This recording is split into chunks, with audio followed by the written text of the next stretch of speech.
My name is Monk Rowe for the Phillies Jazz Archive in Central New York, and I'm pleased to be talking with Josephine Davies in England. Welcome. Thank you, Monk. It's great to be here.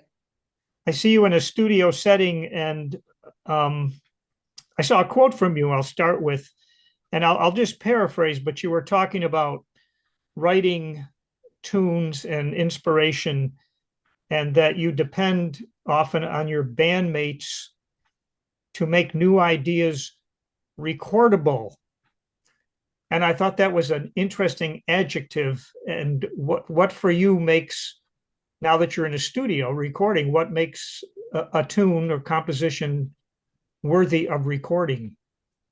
I don't remember saying that, but I think there are lots of different directions I could go in, and I would probably answer that differently depending on which project I'm recording.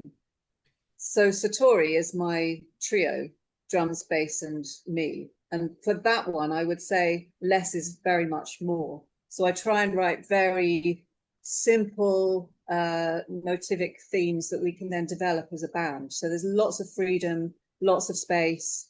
It can go anywhere. So in that sense, I'd probably say I won't want to make something recordable because we'll just see what happens in the session.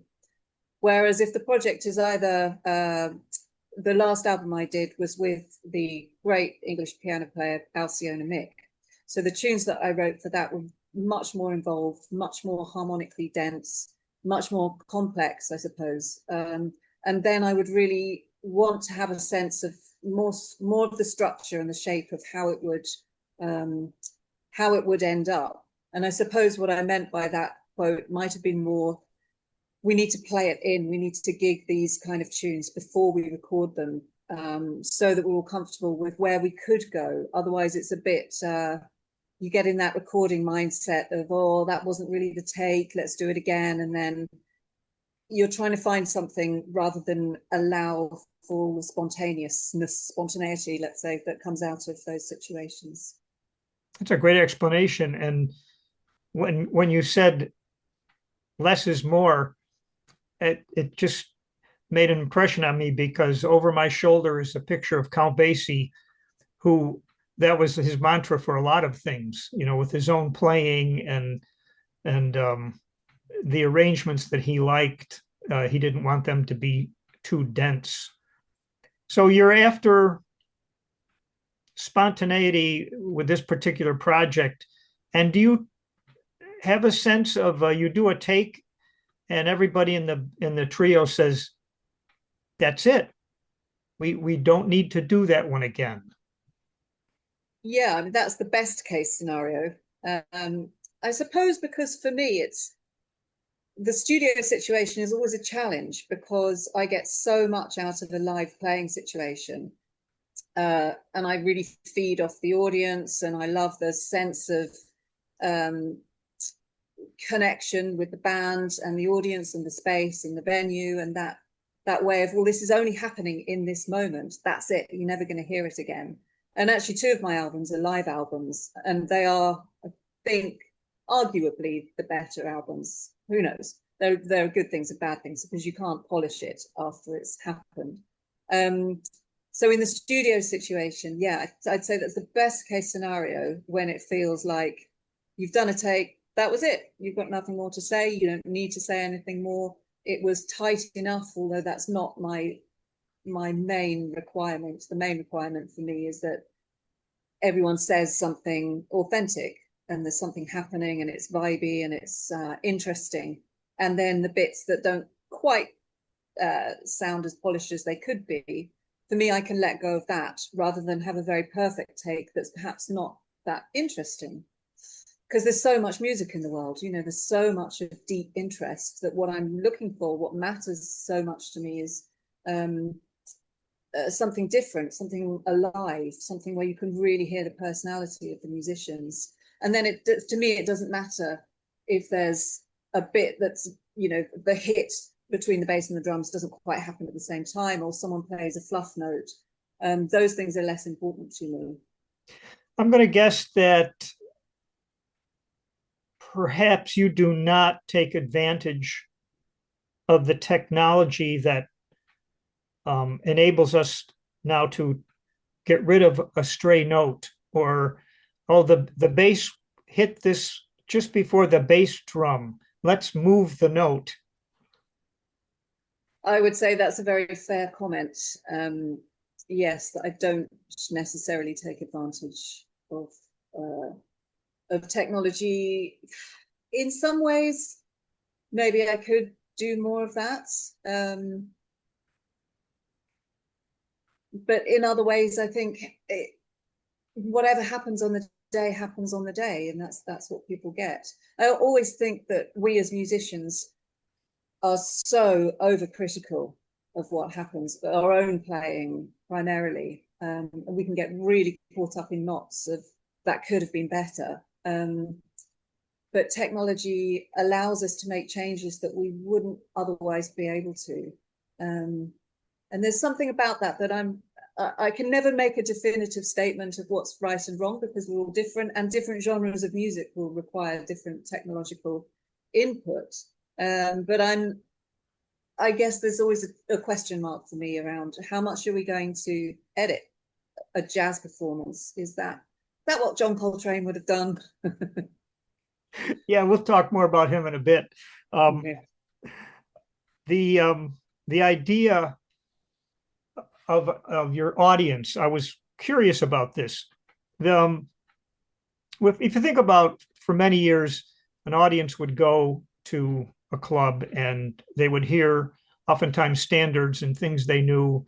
So, is your audience respond or behave differently than if they went to a club and someone was playing all the things you are, and we hear, little applause after everybody's solo?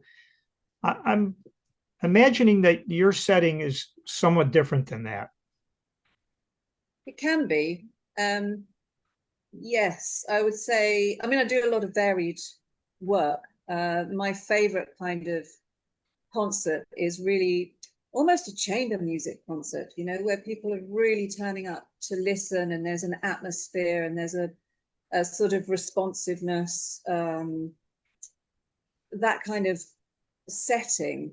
And a lot of the time in that sort of setting, I get audience members coming up to me at the end saying I was really moved, which makes me so happy, because I think it's such a gift to be able to give something to the world which is going to emotionally connect to strangers. I think that's just incredible, and that's what I want when I go to see any kind of performance in any of the arts. I want to be changed as a person.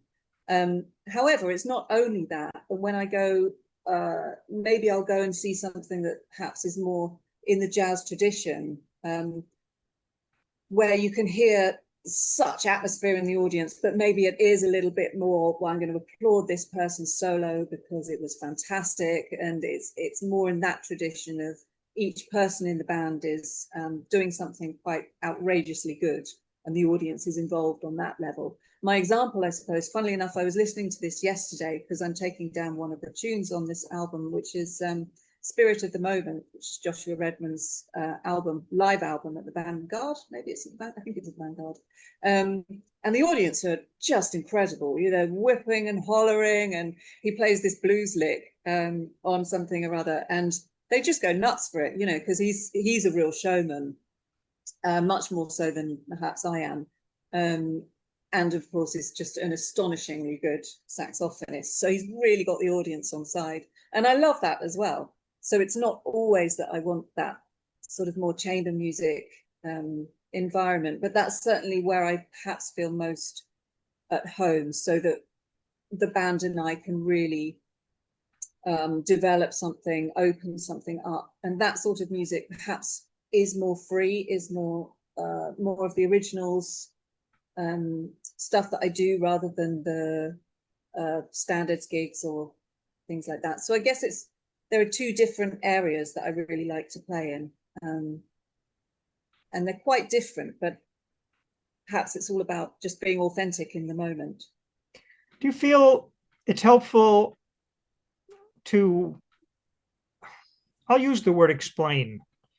If you introduce one of your original compositions, do you want to give the audience some backstory to it, maybe where the title came from, or just the intent, or do you just let them explore that themselves?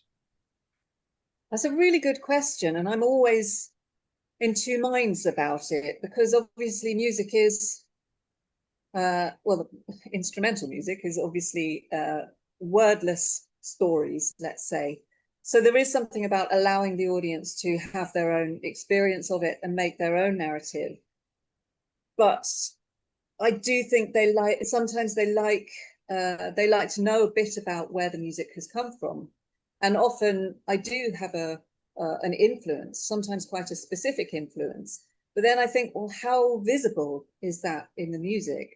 For example, we just recorded before I started this interview a new piece of mine called Unwritten, and it's inspired by the female lineage and all of the stories that have not been written because the women in my lineage have not been able to, for whatever reason, be able to write their stories. They've been too many children, or too much commitments, too many other things that they have to do in life, or maybe they tried to and those stories got lost, or they weren't able to publish, things like that.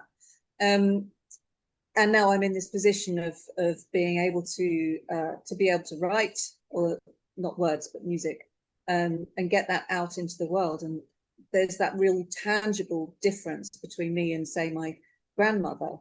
So this piece of music is very much in homage to the female lineage. But sometimes I say that story before we start, and the first bit of the piece is this sort of floaty kind of it's hopefully a beautiful little melody. But sometimes I think, I'm not really feeling the need or the pull towards saying all of that before we start the piece. So sometimes I don't say anything. And I don't think there's one right way of doing it. Some people say loads about the piece before they play it. And then you think, well, that's not what I was imagining as you were telling me this, this long narrative of a walk along the some historic 100-mile trail, and I'm picturing it like this, and then you come in with some kind of heavy groove, and I'm thinking, no, this is downtown New York or something. This doesn't sound like a nice woodland scene. So I don't know. I think we're just such imaginative creatures, aren't we? That we can create that story in our minds without words. Titles are funny things. Mm. Sometimes it's hard to think of a title for an instrumental piece. At least that's happened to me, because it doesn't necessarily mean something or portray anything in particular. But Yeah. I was curious about the title of your trio, and so I did just a bit of looking into Satori. And I'm going to be careful what I say because my knowledge about it is minimal. But this caught my eye, believe it or not, from the online Encyclopedia Britannica, and it said Satori is said to be unexplainable, indescribable, and unintelligible by reason and logic. And whoa. Yeah, nice. It makes me think of music, especially the genre of music you play, because sometimes there's not answers to these questions we're talking about. Absolutely. Yeah.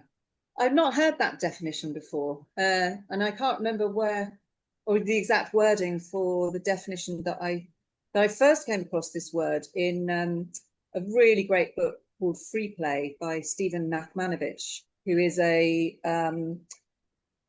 sort of free improvising violinist, although I think he's classically trained. But he's written a wonderful book about creativity and spontaneity and what that means in our world. And in that, he uses this term satori, which I think his definition is something like a moment of presence away from the clutter of the egoic mind, the thinking, analytic, rationalizing mind. And for me, when I first got my trio together, it was very much a choice to move away from the music I'd been playing prior to that, which was very sort of changes based, I suppose, more in the American songbook tradition.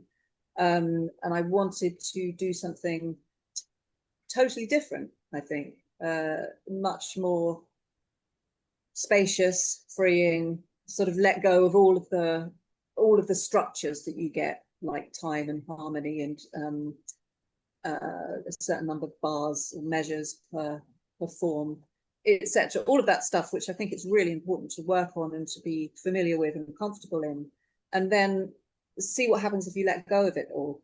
And I do that to different extents with different people and with different pieces that I'm writing.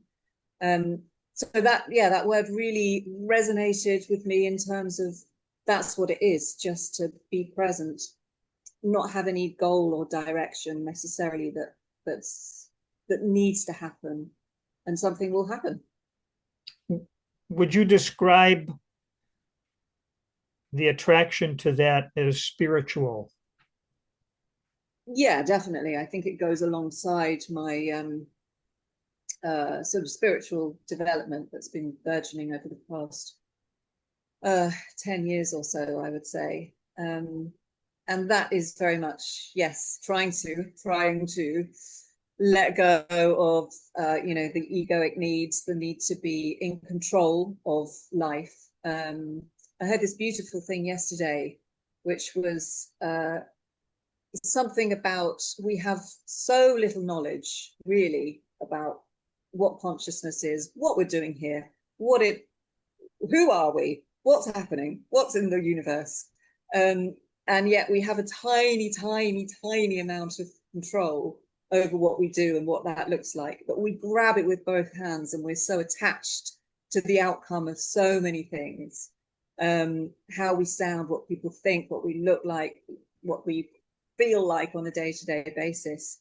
And I think part of the musical development goes alongside that sort of spiritual development of seeing what happens if I just let go of all of those needs, of all of that sense of control of my life. And it's very much a work in progress. It's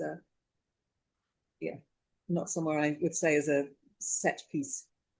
You've led me to a quote I wrote down from this conversation I had years ago with Maria Schneider, who I know you mentioned in your information, but she said one of the problems with musicians is that they get so caught up in making records and going on to the next project. But what feeds the music? Music is fed by a deep and rich life. So I think it's really important to have other things in your life that you can do with equal love. Love that. Absolutely. Yeah, 100% support that statement. So do you have interests outside of your projects, which are numerous and varied? Yes, certainly. I'm an avid reader, so I'm just always looking for. Sometimes it's new information, but also I'm an avid reader of novels. Funnily enough, I was just thinking about this yesterday. Somebody asked me one of those impossible questions of, it's a ridiculous question, but he said, would you rather go blind or deaf? That old sort of mental acrobatics to try and imagine yourself into either of those things, which is, of course, impossible when you have both of those faculties. But it was a real struggle because I thought reading for me is as important as music in some ways, to really lose myself in the world that somebody else has imagined and then is giving to me through the means of the page, where as I'm reading their world, I'm creating my own world. And I think there's something so fundamentally important about that for me that I'm not sure I could be a composer or a musician if I couldn't experience that. I mean, obviously people do, and there are recordings and braille and all of that kind of thing. But as the question was being asked of me, it just made me think about how important that is for me to sort of disappear into other worlds. And I think part of my decision when I turned 30, I sort of woke up one morning and decided that I really wanted to train as a psychotherapist. So I did a whole PhD in philosophy and psychotherapy. And when I got to the end of that, that was actually when I got my trio together, because it opened up something for me that I was really passionate about. And then when I finished my doctorate, I thought, oh, I don't want to do that anymore. So I went hell for leather straight back into music, as my dad was saying, well, what did you do that for? That was so much money, and now you're not going to use it. But I think it's not necessarily about deciding that something's going to look a certain way in 4 years or 5 years. You make a commitment, you do the journey, you take the journey, and then you find out where you are. And I was fortunate enough, financially, to be able to go back into music and to earn my living that way, rather than have to be a psychotherapist when I sort of lost the passion for the practice, but I still have the passion for the philosophy. So I think that was a real interest. And yeah, all of the other things I do, yoga and walking, and I live by the sea now, so I swim in the sea every day, which is getting cold. And yeah, relationships, I find all of that stuff absolutely essential for my nourishment. Otherwise, I'm a bit starving when I come to music. So I would say Maria's hit the nail on the head. You did the opposite of what Phil Woods had said about young musicians, and his advice was, well, if you can be a doctor or a tenor player, be the doctor. And you went the other way. Yeah, but I'm really, it's got to be, obviously, we live in a world where there are many limitations and constraints, and we have to make it work in some way. And it very much is about the possibilities that you have in life, and also your dependents, who is relying on you, all of that stuff. But I think a question that I was very fortunate enough to grow up with a mother who's, without explicitly stating it, letting me know that finding something passionate, finding something in your life that you're passionate about will bring you great joy, maybe grief as well. So it's not about a sort of bland happiness, but for me, it's about finding something that is going to be endlessly rewarding and interesting. And for me, it has to be something creative, because I think that's where I want to go every day. What can I do that's a sort of expression of something, or a connection with something, rather than maybe being a doctor wouldn't have been, who knows? It feels like it wouldn't have been as rewarding for me, but it is. We're all different, right? So I want to ask you about at least one of your compositions that appears on your website. It's called Cry, and it opens with rubato. And I have two questions about it. First of all, I think it's an A flat. And I wondered if you picked that because it allows, because you're on your tenor, you would be in a key that allows for harmonics, is helpful to be in that key to play those harmonics you were doing. Yes, I think that's in there. It's also that low B flat is the bottom note, and I love that note. And also, just as I was coming up with the first section of the melody, and the high F on tenor is a really nice note, and then it goes up to altissimo B flat, and that just felt it's quite a raw note, quite gritty, and it seemed to fit the atmosphere of that particular piece, which is just really, supposed to be very emotional, very raw, and not sweet, let's say. So I think that's why, and I wrote that. Often I write at the piano, especially if it's got harmony, but that piece of music, it's just that sort of A flat pedal, which of course isn't the greatest for bass because it's not an open string, but sometimes you have to ignore that. And also it's Dave Whitford on bass, who's just incredible. So he's happy with put A that pedal flats. down. Hell of a player. Yeah, so it's more about the high notes, that top B flat. But I think that might be quite such a satisfying note because of the harmonic structure of the saxophone. There was a line in it that I got a flash. It reminded me of Alabama by John Coltrane. And well, that's the inspiration. All right. Yeah, because of the story as well, and his reason for writing Alabama, which is obviously heart-wrenching and heartbreakingly awful, and through that comes this extraordinarily beautiful expression of one man and his band. But that for me is also perhaps the value of really the way of being with the awful things in the world. And I talk about this a lot with people, especially because, there's so much craziness.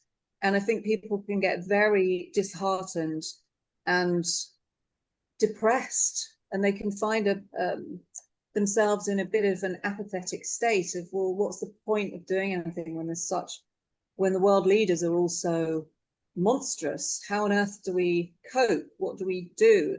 And I find that they sort of get in a mindset of just watching more news or sort of soaking up this terrible information.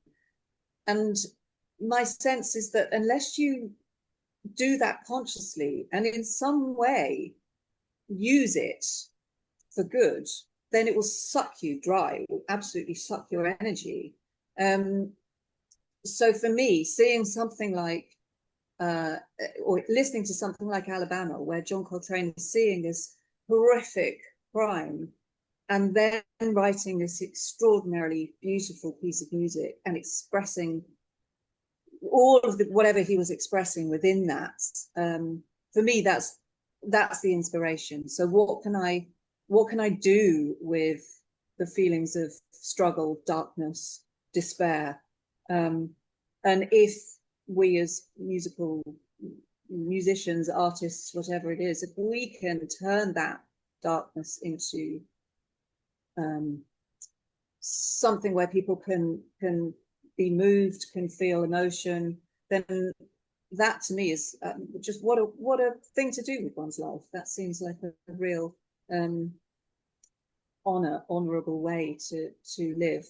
So yeah, I'm glad you said that you can hear that in that music, because that piece is very much inspired by not just the piece Alabama, because maybe there's some of it in there, but it's more the ethos of taking some kind of struggle and turning it into an expression of whatever it is. Beautifully said. Thank you. The other piece I was going to ask about, insomnia. I wonder if you have trouble. Do you have trouble sleeping? That's not my question. And sometimes the titles are literal. Yes. Yeah, that was very much I go through periods of really quite terrible insomnia, and so sometimes I just get up and go and write something. So that was a 3 a.m. Right. Well, this is not happening. I don't want to read a book. I don't want to meditate. I'm going to go and write that. And I quite like it because it's sort of a bit snaky and dreamlike and odd. Indeed, fits the soprano really well. I noticed a subtle shift in the feel, almost like it was starting to swing. And I wondered if that was there, first of all, and was it like, does the song have a bridge? Yes, that's a really interesting question. It came out when we recorded that. That was a live gig. Um, and it's interesting, Paul Clarvis is on that one on drums before James Madron joined the band. And it's quite a different sound. And I think Paul is so heavily into the jazz tradition. He just brings that sense. Even if I've said, specifically, this is straight eights, he will somehow morph. It's not a bad thing. I mean, his feel is absolutely sublime, and playing swing with him is just brilliant. But it wasn't in my mind that it would go in that direction. I think. I enjoyed the difference hearing you live, and then you have like I call it a promo video that you have there as well. And there's a part where you're just in the room by yourself playing the tenor, and it was gorgeous. Oh, thank you. I mean, saxophone's a fun instrument. I'm often envious of piano players because they can be everything. They can be rhythmic, harmonic, kind of, get it all going on in a way that I suppose a one line instrument is different, let's say. But it is fun, when you've got a reed that works and an acoustic that's really nice, then it's fun just to, I think, see what emerges when on one's own.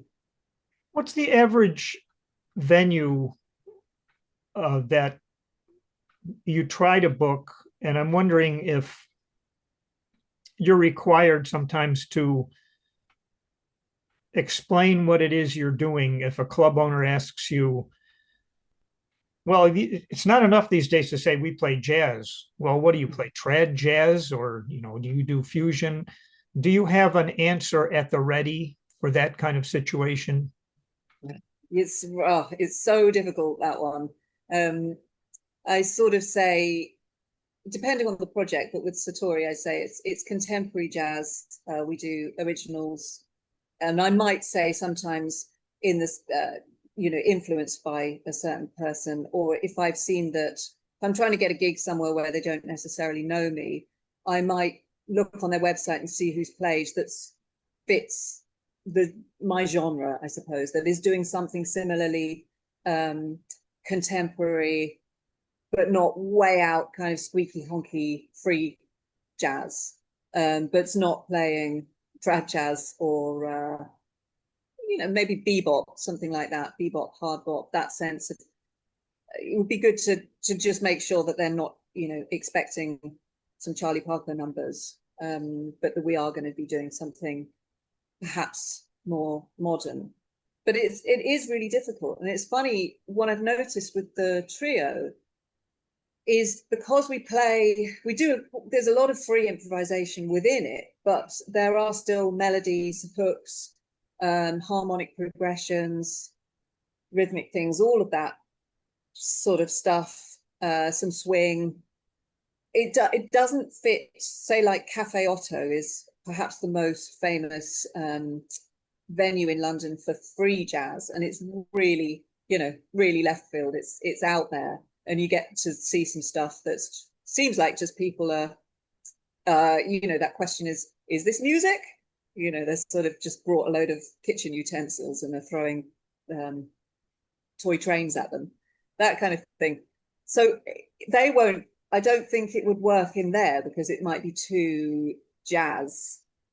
But at the same time, there are other venues who say it's too free or it's too experimental.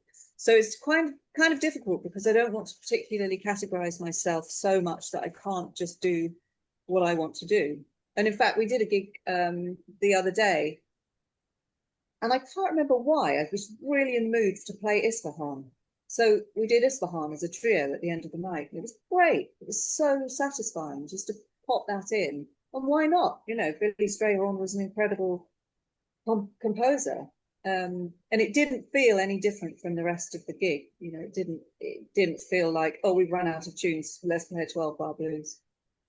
Do you ever do that? Play a 12-bar blues? Yeah, I love playing a 12 bar Yeah, me 12-bar blues. too. Yeah.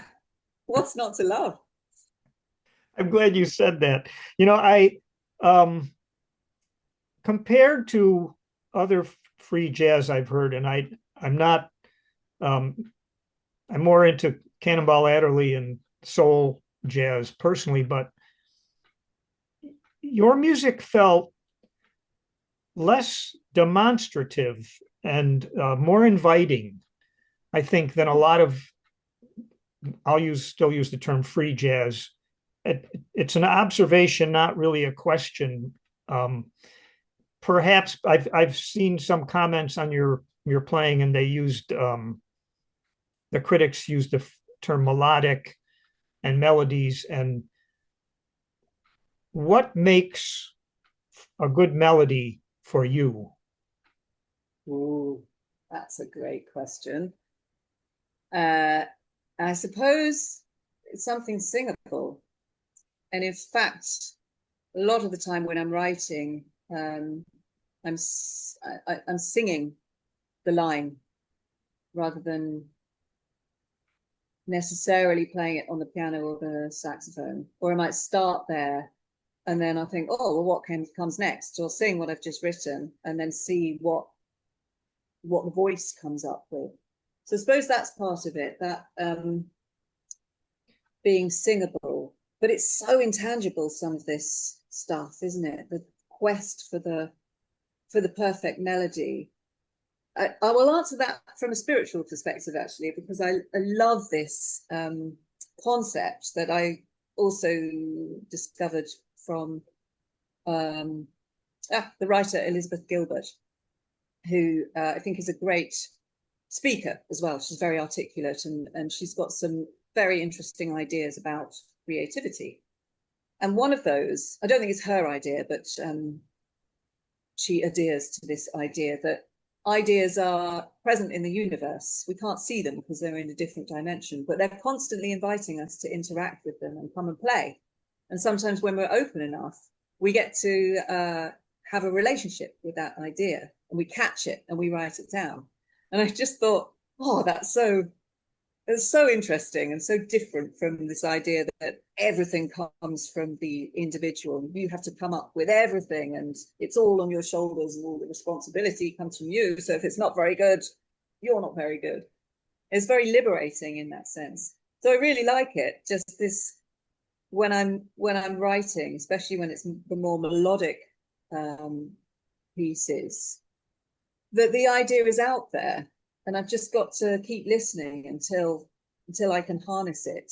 And that for me is where the most satisfying writing happens, because it's almost like it's inevitable. Well, this melody already exists and I've just written it down, even though it doesn't exist, because obviously that would be plagiarism. So it's coming from me, but it's not, because it's already there somewhere in a different dimension and I'm just kind of trying to find it somehow, write it down. It is quite, many people might be at this moment thinking, what is she on about, this mad English woman? But you know, Well, who knows? Carl Berger, who passed away a couple of years ago, but he had the Creative Music Workshop in north of New York, and he said music is being thought of as something that entertains us and that can be used for other certain purposes. But it's a world. You go there. Everybody can go there, whether you play or not. You're in the world of spontaneity, and you're no longer in the thinking world. You leave the thinking world behind. Mm. Hmm. What do you think about when you play? Well, the best moments are where I'm not thinking. And that goes back to that idea of Satori, the concept of presence. Uh, and that's, I think, where I find the most freedom and the most, oh, yeah, that sense of just being right here, right now, as uh, it, it, it sort of transcends all of the other stuff that one has to think about. And I'm a very undisciplined and not very good meditator. I don't like sitting still, and I get very impatient, and I know many people are probably going, "Well, yes, that is what meditation is." But for me, I think that sense of being in a meditative state comes when I'm really in the music, either listening or performing, and it's so satisfying. However, it's not always that kind of flow state, as I think some people call it. Sometimes I am thinking, and that can be quite distracting. For example, "Oh, I want this to be good," and that's a terrible thing to think, because there's so much pressure on you, and then you're not responding. You're thinking, "Oh, what could I do here that would sound good?" Rather than, "Well, what could I do here that would sound um, like the right thing to do here?" And maybe it's nothing. Maybe it's silence, or maybe it's one note, or maybe it's just the root of whatever else is happening, just adding to the whole soundscape, rather than going, "Oh, what impressive things do I know on the saxophone?" So the worst possible thing that I could be thinking. But it's hard to just let all that go. That's part of the spiritual and musical development, isn't it? Letting go of the need to do anything except see what the right thing is to do at any given moment. Yeah, or to be the director of what's going on here. I had this impression as you were talking, like if you're thinking too hard, it's actually like you're trying to shape this music by yourself, and maybe you're not paying close attention to your bandmates. Yeah, exactly. Yeah. And especially with this kind of music that is more open and free and more about the sort of collective improvisation, I think there's a real sense of the more humble you can be and the less egotistic, the better the overall experience will be for the listener. And it's remembering that sense of why we're doing what we're doing, and what can I give, rather than what can I show off about. And being facetious, but um, I think having that sense of humility can be a really great starting point.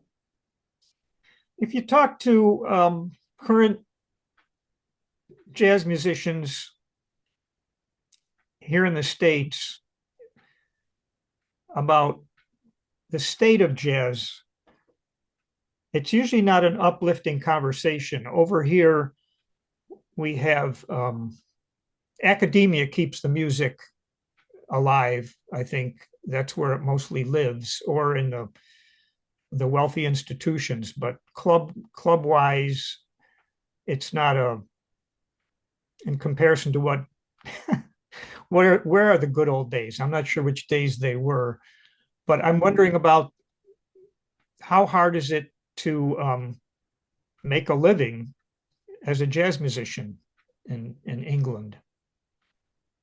Yeah, it's one of those questions that, again, it depends on the mood of the person speaking, probably. I think it is hard. I think it has got harder. There is a sense sometimes of no one's got any money, and there are so many bands trying to get the same gigs, and every year there are more bands, most of whom are fantastic, and there are fewer clubs, and the clubs that there are lose their funding, and now travel around the UK is difficult, everything is expensive, traffic's horrendous, etc., etc. So there is a reality to all of that. But I'm a big proponent of a sort of positive, not in a bland kind of facile way, but a sense of how can I make the current world work for me? Because I think it's always really good to bear in mind that, yes, there are things that are more challenging, more difficult, and potentially terrible, but there are also things that have become better for a lot of people. And I think it's important for me to remember that, and to feel that I am still living this incredibly creative, spontaneous, free life, which is extraordinary. To have that, and to be able to really do what I want on a daily basis. I mean, I have made the decision. I don't have a husband or children or animals or anything like that. So I have sort of curated my life to be one in which I can have enough freedom and not have to worry too much about the difficulty of getting gigs. So there'll always be something that I can do to make money. So for me, it's not so much about the financial aspect as just where would I like to play, and it's a struggle trying to get gigs at places like Ronnie Scott's, where I love playing at Ronnie Scott's, and it's very high profile and it's a great venue. Incredibly hard to get a gig there because they look, as many venues do now, they look at your Instagram profile to see how many likes you have and how many followers, things like that, where you don't really have a sense of control over that unless you are somebody that sort of does social media on a daily basis and make it part of your job. Fair enough to the people who are doing that. I don't really want to because of lots of reasons. I don't really want to. But it does make it more difficult because they will literally say, well, you can't guarantee an audience. And I'll say, well, no, I can't. So I don't know what needs to happen to sort of make things slightly easier. I think there are certain musicians for whom it is easier because they've got a higher profile. Maybe they've got a longer history of having an audience. And then there are some newcomers who have become quite high profile quite quickly. And then there's the majority, the 98% of us in the middle who are going, must I do another Instagram post if I want to get a gig at Ron Scott's? Again, I'm being slightly facetious, but I'd say it is difficult. I'd say everyone would answer that question slightly differently. It's hard to know, really, but I try and keep on keeping on because I love what I do. Well said again. A little shift here. In watching your videos, especially the live ones, I saw music stands some of the time, the drummer and bass player, and I really wanted to see what your scores look like. Do you, how much do you write out, and do you use what I'll describe as creative notation, other than notes? Ooh, yeah, probably. I do write things down most of the time.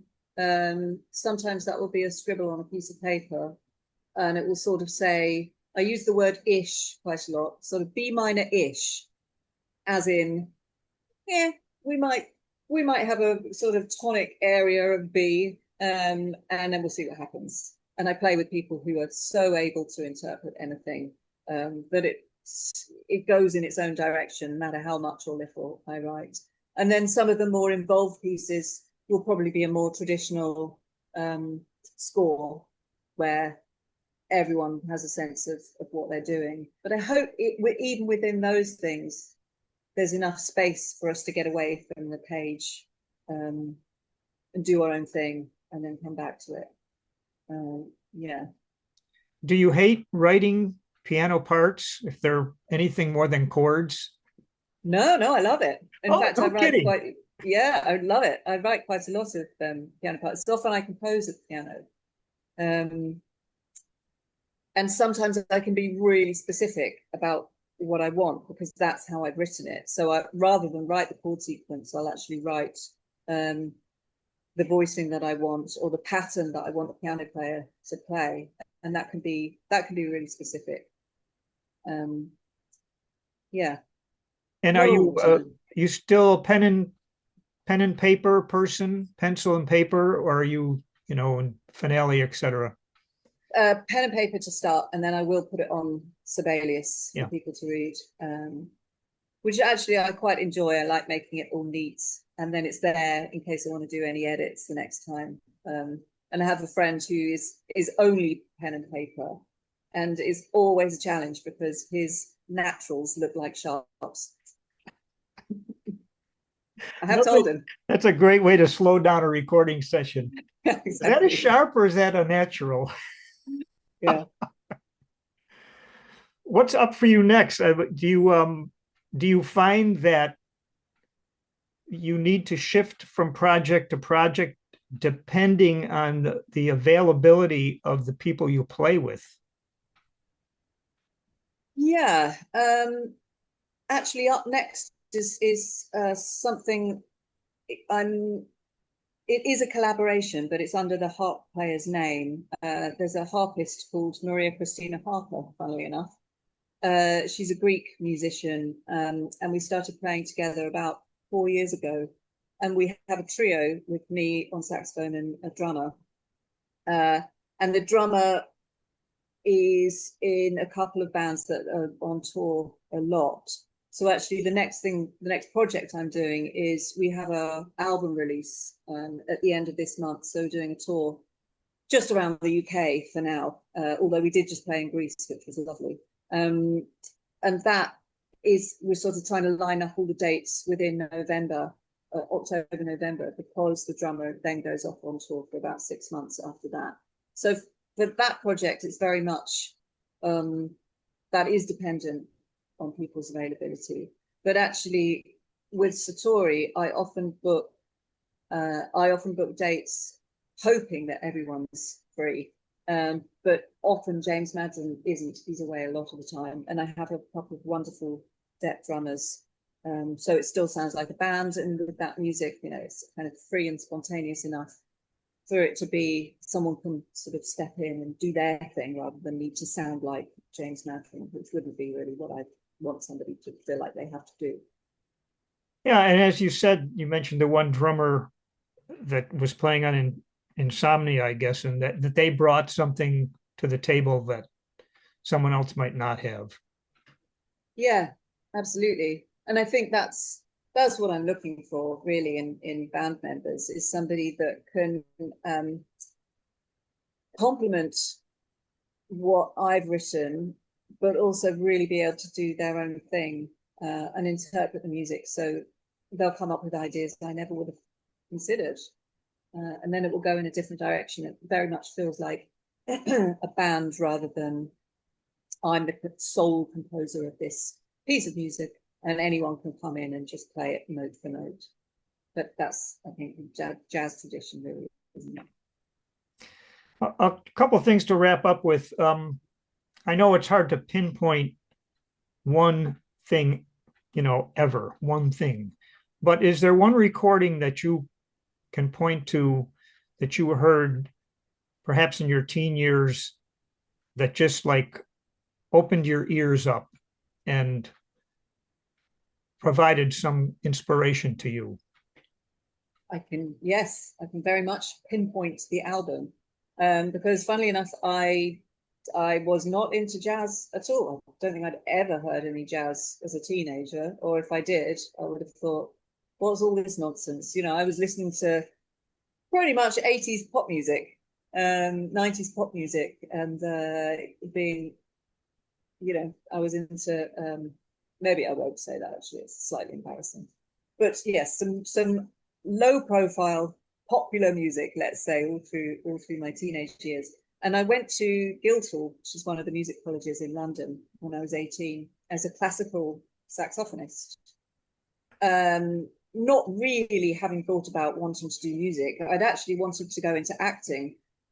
And then my best friend, who is an opera singer, was going to Guildhall. And I just sort of followed her. I had no sense of autonomy, really, when I was 17, 18. I just kind of did what other people suggested, which is surprises me looking back. Anyway, I got there and I was amazed that I got in actually, because I was an incredibly average saxophonist. I just played a little bit. I think I'd passed my grade 8 or something quite recently.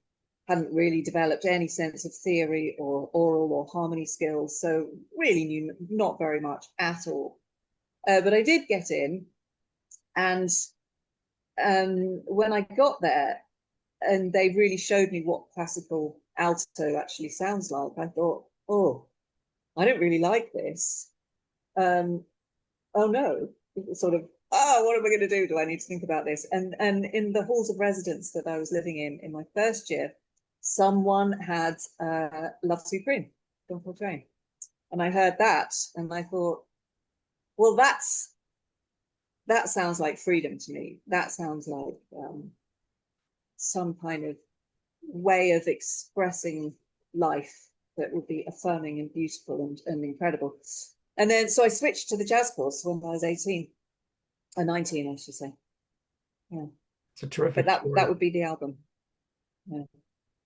We all have our albums, that's for sure. Mm. Okay, last question. This is really deep. Did your dad ever come out to see you, and what did he think?